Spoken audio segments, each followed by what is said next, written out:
Aujourd'hui, c'est l'heure pour moi de vous annoncer que cet épisode marque la fin de la saison 1 du podcast Mind Training Addict.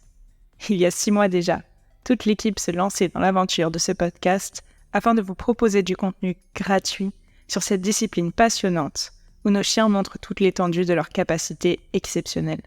Tout le monde s'est donné corps et âme pour choisir les sujets, préparer des interviews captivantes, enregistrer, monter et communiquer sur les réseaux sociaux au sujet du podcast.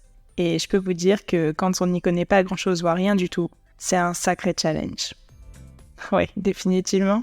Ce projet nous a coûté bien du temps et de l'énergie. Mais il faut dire que vous nous l'avez bien rendu. Et on vous remercie du fond du cœur pour votre fidélité. Désormais, il est temps pour nous de prendre une pause estivale pour recharger nos batteries, pister, bien entendu, mais aussi préparer la saison 2 du podcast qui arrivera en septembre. Nous avons déjà de belles idées de thématiques inédites, mais on garde encore un peu le suspense.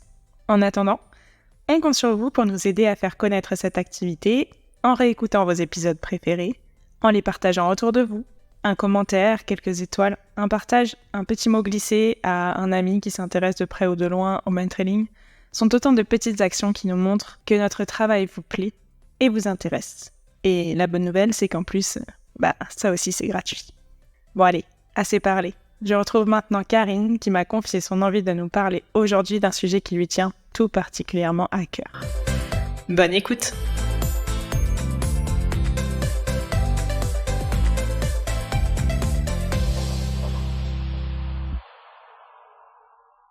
Bonjour Karine, comment vas-tu? Bonjour Elsa, je vais bien et toi? Écoute, très bien. Je suis ravie de t'accueillir pour une deuxième session d'enregistrement du podcast pour un sujet. Alors, tu m'as dit que tu voulais parler de Hans le Malin. C'est qui Hans? C'est un chien à toi, un chien que tu as eu en entraînement? Alors non, pas du tout. Hans, c'est un cheval, c'était un cheval qui a vécu au début du XXe siècle. Plus précisément, il est né en 1895. Et ce cheval, il a été très célèbre dans toute l'Europe. Il a beaucoup intrigué la communauté scientifique de l'époque, parce qu'en fait, ce cheval, a priori, il savait compter, il savait faire des multiplications, il savait faire plein de choses comme ça. Donc en fait, pourquoi il était si célèbre, ce cheval? C'est son premier propriétaire, alors excusez-moi la prononciation, Wilhelm von Steen. C'était un professeur de mathématiques. Et en fait, il avait remarqué que son cheval avait a priori des grandes capacités intellectuelles. Alors pendant 4 ans, Von Steen, il va de bonne foi éduquer son cheval. Donc il va l'éduquer au calcul mental, à la lecture et également à la musique. Alors donc, il lui a pas appris à faire du piano, bien évidemment, mais il lui a appris les notes de musique, à reconnaître les notes de musique. Alors je précise que ces méthodes éducatives étaient vraiment basées à 100% sur le renforcement positif, qu'on connaît bien nous maintenant dans l'éducation canine. Donc en fait, il ne travaillait qu'avec la friandise et jamais de punition. Alors, vous allez me dire, d'accord, mais comment ce cheval comptait? C'est pas parler un cheval, bien évidemment. Alors en fait, il tapait des pieds, il tapait des sabots, pour donner la réponse. Par exemple, si c'était 2 plus 2, il tapait 4 fois du pied. Voilà. Ou alors sinon, il hochait la tête pour dire oui ou non. Voilà, tout simplement. Van Steen, il a aussi appris à son cheval à épeler des mots. Alors vous allez me dire comment un cheval peut épeler des mots. Bien évidemment, c'est aussi étrange. Pareil, en fait, il donnait des coups de sabot jusqu'au numéro de la lettre de l'alphabet, en fait. Voilà. C'est comme ça qu'il arrivait à épeler des mots. Alors forcément, un cheval savant, ça fait vite parler et les journaux se sont emparés de ça et on a commencé à parler de Hans. Et forcément, il y a eu tout un tas de théories qui se sont développées, allant de la simple tricherie à carrément la télépathie. Donc forcément, face à la controverse que ça a suscité, de nombreux scientifiques ont commencé à étudier son cas. Et c'est en 1904 qu'a eu la première commission pour venir étudier Hans, qui s'est déplacée. Elle était composée de 13 personnes. Il y avait des scientifiques, des vétérinaires, des psychologues, des cavaliers. Et alors donc, pendant cette période, Hans, il a passé tout un tas d'épreuves. Et chose étonnante, c'est que il répondait même en l'absence de son propriétaire. Donc là, on s'est dit, ok, c'est bizarre, il n'y a pas trop de triche. Cette commission, on a donc conclu qu'il n'y avait pas de tricherie, il n'y avait pas de fraude, mais quand même, ça demandait à faire des analyses un peu plus poussées. Donc, quelques temps après, ils vont mettre en place une deuxième commission, où ils vont faire une deuxième série de tests. Ils vont cette fois-ci se baser sur une méthodologie expérimentale rigoureuse. Ils vont utiliser différents outils, comme par exemple des œillères. Donc tu sais, c'est ce qu'on met sur les yeux des chevaux pour pas qu'ils voient ce qui se passe autour. Et ils vont aussi utiliser une tente occultante. Et ils vont mettre en place différentes conditions. La première condition va être tout d'abord de faire en sorte que Hans soit interrogé par d'autres personnes que son propriétaire. Ensuite, ils vont faire en sorte d'isoler Hans et celui qui l'interroge des autres spectateurs, pour pas qu'il y ait une influence extérieure. Ensuite, ils vont faire en sorte que Hans ne voit pas celui qui l'interroge. Et puis en fait, à la fin, ils vont faire en sorte que ni le cheval, ni la personne qui l'interroge puissent connaître les réponses à la question posée. Donc cette dernière technique, qui est intéressante, c'est qu'elle a donné naissance à une méthode qu'on appelle sans connaissance, et aujourd'hui cette méthode-là, on l'appelle la méthode de l'aveugle, voire du double aveugle ou du triple aveugle. Donc je pense que Elsa, ça te parle ? Oui, en science on en parle beaucoup, et puis au mind training aussi. Exactement, le double aveugle, on en parle souvent. Donc en fait, tout simplement, ça veut dire que la personne interrogée et la personne qui interroge ne connaissent pas les réponses.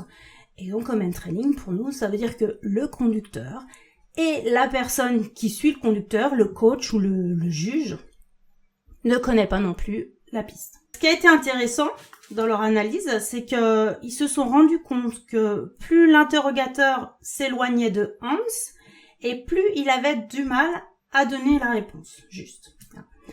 Et lorsque l'interrogateur était complètement hors du champ de vision du cheval, ou alors que l'interrogateur ne connaissait pas la réponse, et ben là, Hans, il avait un 0 pointé.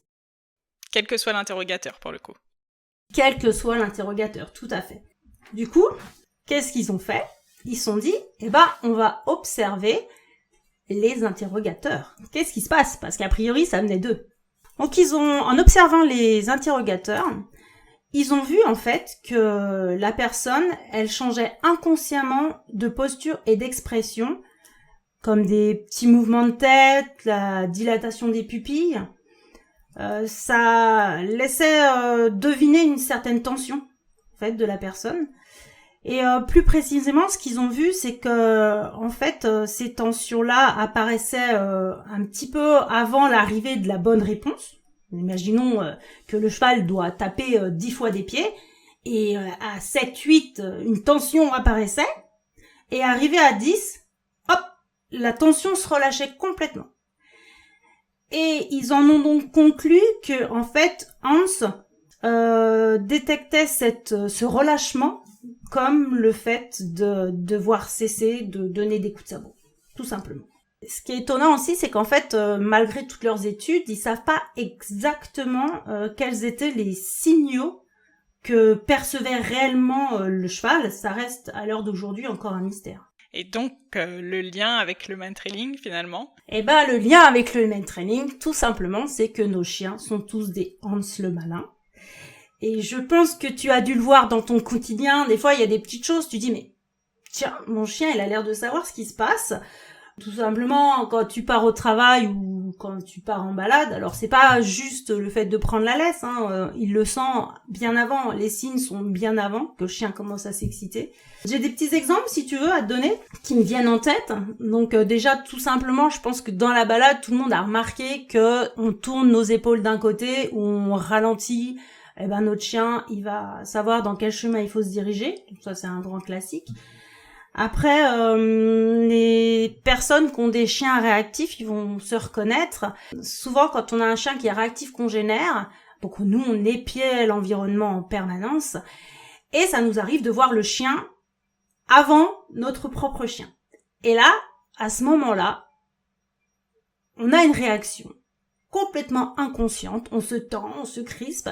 Et là, notre chien relève la tête et commence à regarder à droite et à gauche. Il est où le chien? Donc là, je pense que tout le monde... voilà. Oui, c'est tout classique. le monde a vécu ça. Voilà. Donc après, j'ai des exemples un peu plus surprenants. Par exemple, l'exemple de Stéphanie et Olexo, que on a pu écouter lors d'un précédent épisode. Stéphanie, elle a des problèmes de santé et parfois elle va boiter très fort. Et son chien, quand elle boite très fort, ce qu'il fait, c'est qu'il va s'arrêter au premier banc qu'il voit. Ah, alors, on pourrait penser qu'il dit « Oh, il est trop mignon, maman elle boite, il va s'arrêter au banc. » Je pense pas que ça soit ça qui soit passé. Je pense plutôt que dès les premières fois où Stéphanie a commencé à boiter, elle pouvait plus marcher, elle avait très mal. Donc dès qu'elle a vu un banc, elle s'est assise. Et tout simplement, le chien, il a repéré que quand maman marchait ainsi, elle va s'arrêter au premier banc. Donc moi, je vais l'attendre au premier banc que je vois, tout simplement. J'ai un petit exemple aussi avec ma propre chienne, donc Rhea. Donc comme vous le savez, moi je suis coach mentoring, c'est mon métier, je fais que ça. Et des fois je la prends, puis des fois je la prends pas. Et alors mon matos c'est dans la voiture. Tout mon matos c'est dans la voiture. La seule chose que je sors c'est on va dire mon pique-nique et puis le stabilisateur pour le recharger, mais je le prends à chaque entraînement. Et puis quand je la prends pas, elle le sait. Elle reste dans le couloir, elle me regarde partir et quand je dois la prendre, elle est devant la porte et elle pousse la porte avant moi, quoi. Je peux pas l'oublier. Alors on pourrait se dire que c'est lié à la friandise, à la préparation de la friandise, mais moi ça m'arrive souvent de la prendre à la dernière minute presque et de pas prendre de friandise parce que j'ai toujours un tube de parfait. Donc le parfait c'est un pâté qu'on prend en Suisse que les chiens raffolent et là il y a pas d'indice en fait et elle le sait quand même. Donc c'est étonnant. Et j'ai un autre exemple aussi il date de longtemps celui-là, c'était pendant ma formation avec Jacinthe Bouchard. On avait une de nos collègues qui avait appris plein de tours à ses chiens et par exemple elle avait appris à tourner sur lui-même. Et donc le signal était a priori le mot tourne. Chose étrange, quand c'est quelqu'un d'autre qui lui disait tourne ou que la propriétaire lui disait tourne mais en étant dos au chien, le chien ne tournait pas. Donc c'était pas le signal de tourner, c'était pas le mot. Donc on a analysé l'attitude corporelle de la personne et en fait elle émettait un petit mouvement d'épaule très léger et son signal c'était ça. Et donc le main training n'échappe pas à la règle.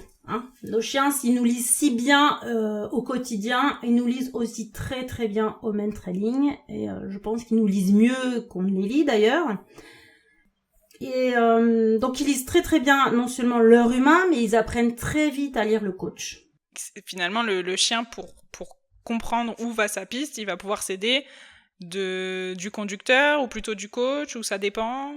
Alors, il s'aide principalement du coach, puisque généralement c'est le coach qui connaît la piste ou à peu près la piste, il connaît à peu près la direction, voilà. Donc il va beaucoup regarder le coach.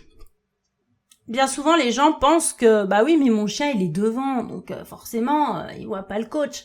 Mais faut aussi prendre conscience que le chien il voit un peu sur les côtés quand même, et il a juste à tourner un petit peu la tête et il voit ce qui se passe derrière. Et il ressent beaucoup de choses. Le chien il ressent beaucoup de choses, c'est-à-dire que si on ralentit derrière, il va le sentir. Mais même nous on le ressent. C'est-à-dire que du coup, même le conducteur il va être influencé de manière inconsciente par le coach. C'est-à-dire que si le coach se met à ralentir, hop, le conducteur ralentit. Et ça, je le vois très très bien avec mes élèves coach. Quand je vois qu'un de mes élèves coach fait une erreur de placement, hop, instantanément, le conducteur, il le sent. Alors que il n'a pas les yeux qui voient à l'arrière, mais il le sent.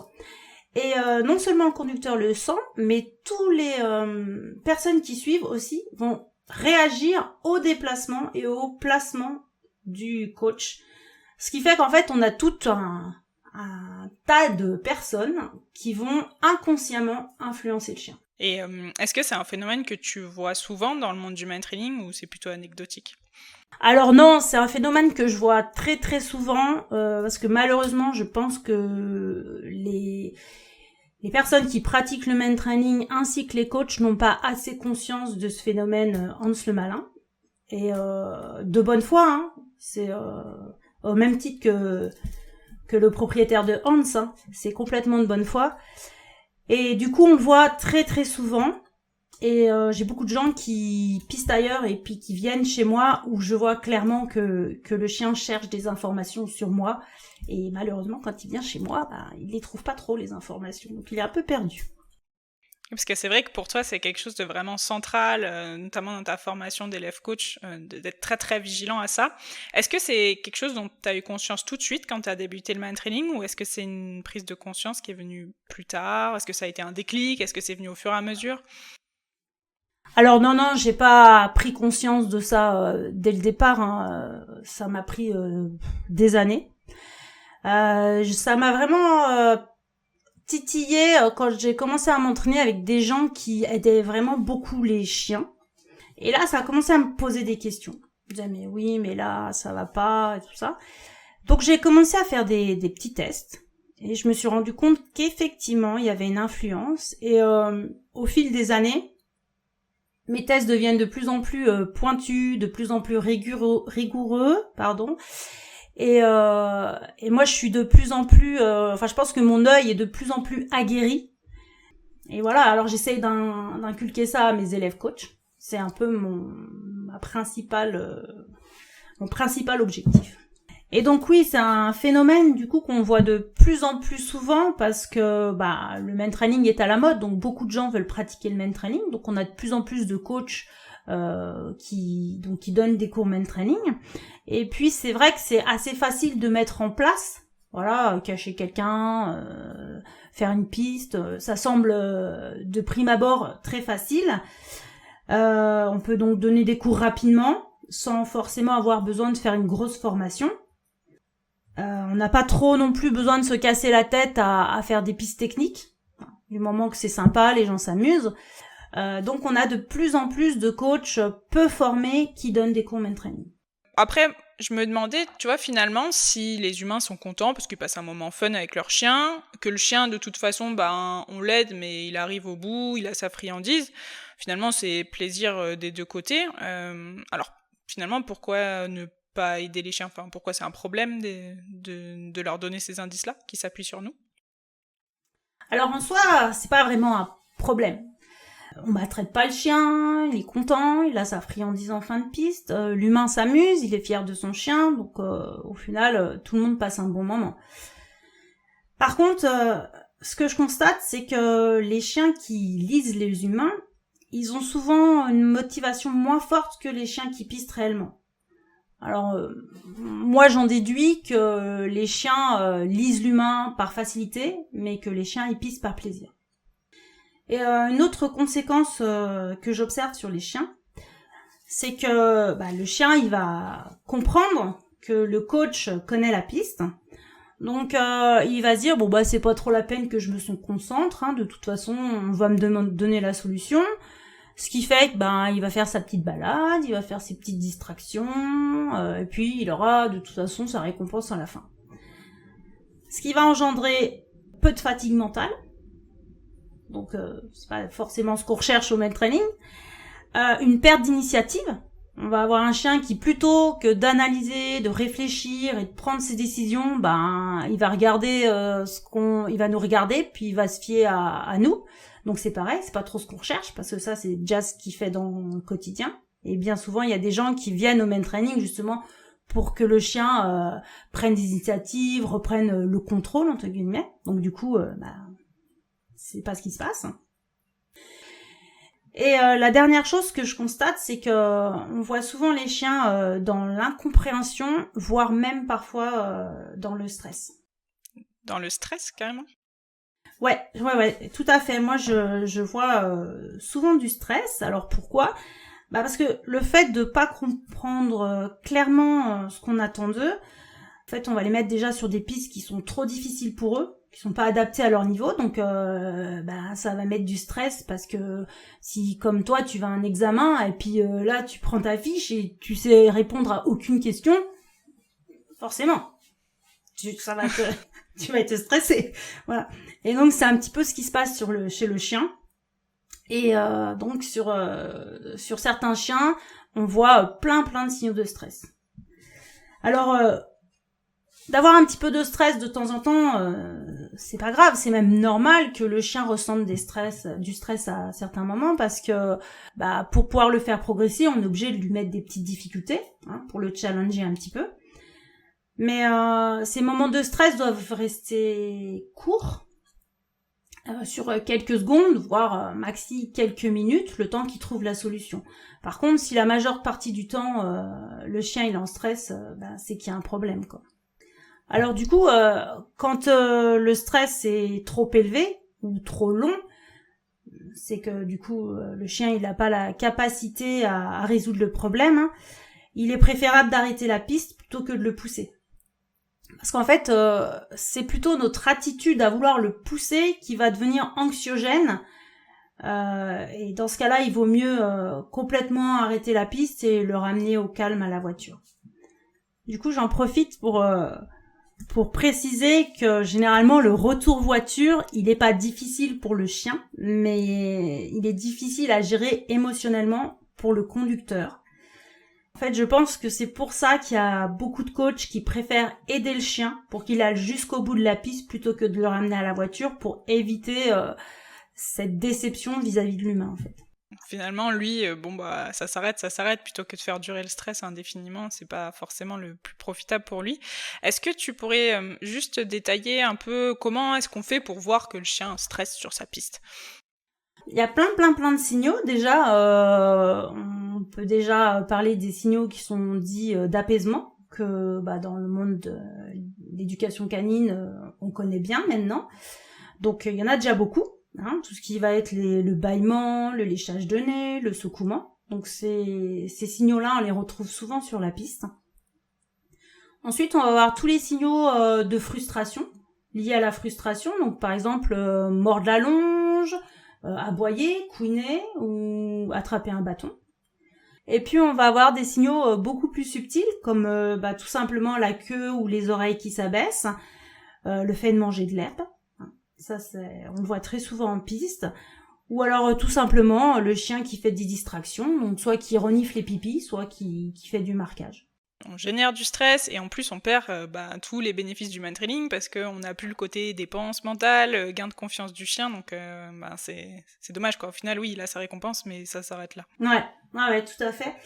Et puis ce que j'ai remarqué aussi qui était ennuyeux dans le fait d'aider autant le chien, c'est que ça va diffuser des fausses croyances sur les compétences du chien de manière générale, parce que on va diffuser l'information que les chiens sont capables très facilement de faire des pistes de 3 km avec 7 jours de délai, sachant que 7 jours de délai, c'est quasiment pour moi impossible. Alors je rappelle ce que c'est que le délai, parce que peut-être qu'il y a des personnes qui nous écoutent qui savent pas. En fait, le délai, c'est le moment où la personne va disparaître et le moment où on va lancer le chien à sa recherche. Donc on va avoir par exemple un délai de 1 heure, de 2 heures. Et puis j'ajouterais aussi que l'humain va avoir une fausse image de son chien, et lorsqu'il va prendre conscience de la vérité, que le chien, en fait, il fait pas 3 km de piste, il va avoir un vrai sentiment de déception, voire de trahison qui va l'envahir, en fait. Et comme Von Huntston, quand il a compris que son cheval ne savait pas compter, ni lire, il a complètement délaissé son cheval. Ouais. Et alors qu'il s'en occupait beaucoup pendant 4 ans, presque du jour au lendemain, il s'en est plus occupé. Et au final, il l'a vendu à un bijoutier de la ville d'à côté. Parce que lui, ce bijoutier, il croyait encore que le cheval savait compter. Il a voulu continuer son éducation. Il a même d'ailleurs acheté 2 chevaux. Un qui voulait spécialiser à la lecture et un qui voulait spécialiser aux mathématiques. Et finalement, ça a été un gros échec. Donc, malheureusement, ce pauvre Hans, comme la plupart des chevaux, il a fini sur les champs de bataille de la guerre mondiale. Donc là, je suis pas en train de vous dire que les gens vont vendre leur chien quand ils vont comprendre qu'ils pistent pas, hein, pas du tout. Mais c'est pour te faire remarquer que vraiment il y a une grosse déception de la part du propriétaire quand il découvre ça. Et donc moi, je vois souvent mes clients qui arrivent, qui pensent vraiment faire des prouesses avec leur chien, et puis en fait, je leur explique que non, qu'il va falloir tout reprendre à zéro, et là c'est vraiment très difficile pour eux. On en a beaucoup qui parfois pleurent. Donc c'est aussi hyper difficile pour nous émotionnellement, parce que on n'est pas là pour rendre les gens malheureux, quoi. Mais on est là pour essayer de transmettre la vérité. D'autant plus que c'est plus difficile, comme dans l'éducation canine, c'est plus difficile de faire changer des mauvaises habitudes que d'apprendre les bonnes choses à un chien débutant. Toi, tu fais ce travail et puis t'en es consciente. Est-ce que ça t'arrive quand même de façon occasionnelle d'aider un chien ? Alors oui, bien sûr. Je vais aider les chiens dans certains exercices. Des fois, je vais mettre en place des exercices bien spécifiques pour leur faire comprendre un travail bien particulier. Et dans cette condition, je suis parfois obligée de les aider un peu pour leur faire comprendre ce qu'on attend vraiment d'eux. Et puis surtout, c'est dans le cadre du theratraining. Donc par exemple, avec un chien qui aurait des peurs, ma priorité c'est l'émotionnel du chien. Donc là, je vais effectivement aider le chien dans ces conditions-là. Comment tu gères justement ce genre de situation ? Question difficile, parce que ça va dépendre de chaque situation. Déjà, je dirais que mon attitude va varier en fonction si c'est un chien qui est plutôt proactif, donc c'est-à-dire qui va aller par exemple sur un humain en aboyant et en le chargeant, ou si c'est un chien qui est plutôt dans la fuite. Déjà, ma priorité, ça va être la sécurité de tout le monde, que ça soit chien ou humain. Donc ça sera vraiment, je vais réagir vraiment en fonction de ça. Ensuite, je vais tenir compte de l'intensité de la peur du chien au moment présent. Si sa peur est trop forte, il sera peut-être préférable que je le ramène à la voiture, que je le remette au calme à la voiture. Et puis parfois, il va suffire d'un petit encouragement pour que le chien reparte en piste. Et puis d'autres fois, je vais juste l'éloigner un petit peu de l'objet de sa peur, ou alors le faire avancer un petit peu dans la piste. Donc là, pour le coup, l'aider, l'avancer en avant sur sa piste, pour qu'il puisse reprendre sa piste tranquillement sur une zone plus calme. Enfin bref, il peut y avoir 1001 façons de réagir à ces situations. Tout à l'heure, tu nous as parlé de l'influence du coach sur le chien, malgré le fait que le chien soit devant et de sa capacité à voir ou à ressentir ce qui se passe derrière. Est-ce que tu pourrais nous donner quelques exemples concrets de manière dont le coach pourrait influencer le chien ? Oui, bien sûr. Alors déjà, on va avoir le fait de ralentir ou d'accélérer. On peut avoir aussi, lorsque le chien s'engage dans un croisement, si le chien va à droite et que le coach ne suit pas, déjà là, ça va avoir une influence. Ou à l'inverse, si le chien va à gauche et que le coach s'engage directement derrière lui dans le chemin. On va avoir aussi des choses plus discrètes, comme la direction des épaules, là où on va diriger nos épaules, ou là on va diriger nos jambes. Le regard aussi, rien que des fois le fait de regarder dans un chemin va donner l'indication au chien que c'est dans cette direction qu'il faut aller. Et puis on peut avoir aussi le placement du coach, c'est-à-dire que des fois le coach va anticiper le changement de direction. Par exemple, le changement de direction est à droite et le coach va marcher certes à l'arrière du chien, mais sur le côté droit. Et ça peut aller aussi jusqu'à la construction de la piste. Parce que si par exemple le coach ne fait essentiellement du chemin ou longer les bâtiments, longer les haies, le chien va se conditionner à ce type de piste. Il va juste suivre le chemin, se poser la question dans le croisement. Et c'est là que dans le croisement, il va commencer à jeter un petit coup d'œil au coach et avoir la réponse de où est la piste. Et pareil, dans le fait de longer les bâtiments, le chien tout bêtement, il va longer les bâtiments. Et puis, il se posera la question une fois au bout du bâtiment de savoir où il doit aller.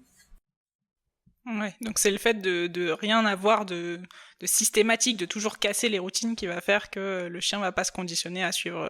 Ouais, exactement. Exactement. Les routines et savoir rester neutre.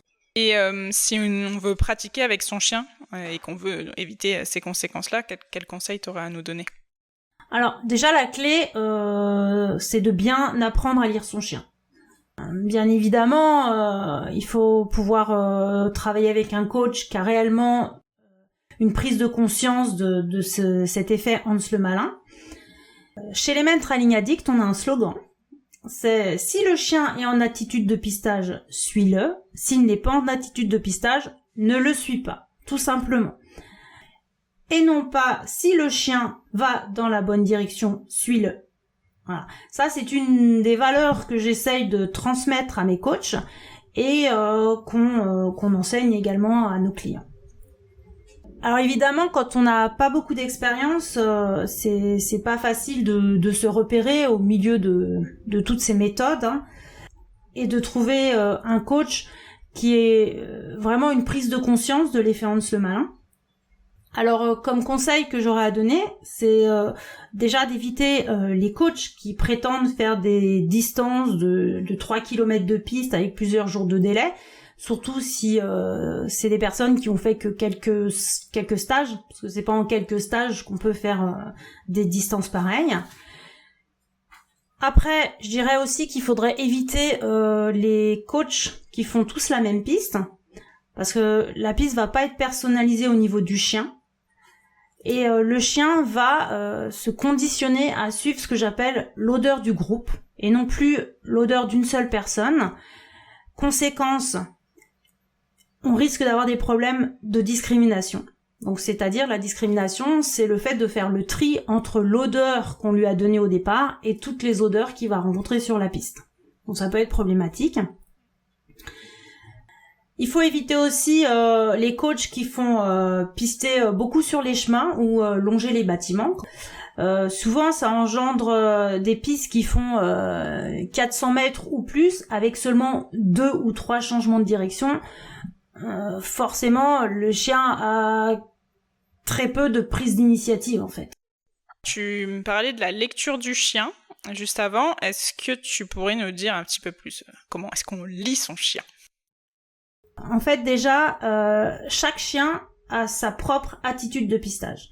Alors même si dans une même race, on a des similitudes, ils restent quand même tous vraiment différents. Pour aider nos clients dans l'apprentissage de la lecture du chien, on leur apprend à observer 6 indicateurs principaux. Alors premièrement, la tête. Donc la tête, on va avoir la hauteur de la tête. Donc on va avoir des chiens qui ont plutôt le nez collé au sol et des chiens qui ont la tête un peu plus haute. On va avoir la direction dans laquelle la tête s'oriente. Donc on peut avoir des coups de tête. Attention aux coups de tête, hein, parce que ça veut tout et rien dire. Le chien il peut mettre un coup de tête juste parce qu'il a entendu un bruit ou parce que voilà. Mais il faut juste en prendre conscience. On va avoir la position des oreilles. On va avoir le rythme de reniflage aussi. Enfin, il y a plein de choses à regarder. Ensuite, on va avoir le corps. Donc le corps, on va regarder s'il est plutôt tendu, s'il est plutôt détendu, s'il est plutôt haut ou s'il a plutôt tendance à se rabaisser. Si des fois on a des chiens qui ont une courbe du dos un peu arrondie, un corps qui s'allonge, donc on va devoir regarder tout ça. On a la queue, qui est un très bon indicateur. Alors bon, pour les chiens qui ont la queue coupée... Ça fait un de moins. Ça fait un de moins, exactement. On va avoir une queue qui peut être plutôt haute ou plutôt raide, qui peut avoir des battements. Voilà, donc chaque chien va avoir sa propre position de queue. Ensuite, on va avoir le directionnel. Donc, est-ce que la direction est constante? Est-ce que le chien fait des zigzags? Est-ce qu'il est en train de faire un arc de cercle? On aura le rythme aussi. Chaque chien a son propre rythme de croisière. donc à chaque conducteur de repérer ça. Et puis on a la tension sur la longe. Donc forcément elle va varier en fonction des chiens. On a des chiens qui sont plus puissants que d'autres. Mais ce qu'il faut prendre conscience, c'est que c'est au conducteur de toujours garder le contact avec son chien à travers la longe pour pouvoir ressentir son chien. Et ça, c'est quelque chose qui s'apprend, qui prend du temps, pour lesquels on peut avoir besoin de l'aide de son coach qui va nous faire remarquer les choses sur lesquelles il faut qu'on porte notre attention. Petite conclusion, un petit mot de la fin ? Oui, alors je m'adresserai essentiellement aux coachs. J'espère que cet épisode va leur faire prendre conscience de cette problématique, qui, je pense, ils s'en doutent déjà, mais vraiment à quel point Hans le malin est toujours sur notre épaule. Et je les inviterai à essayer de s'auto-analyser et de s'auto-corriger quand ils coachent leurs élèves.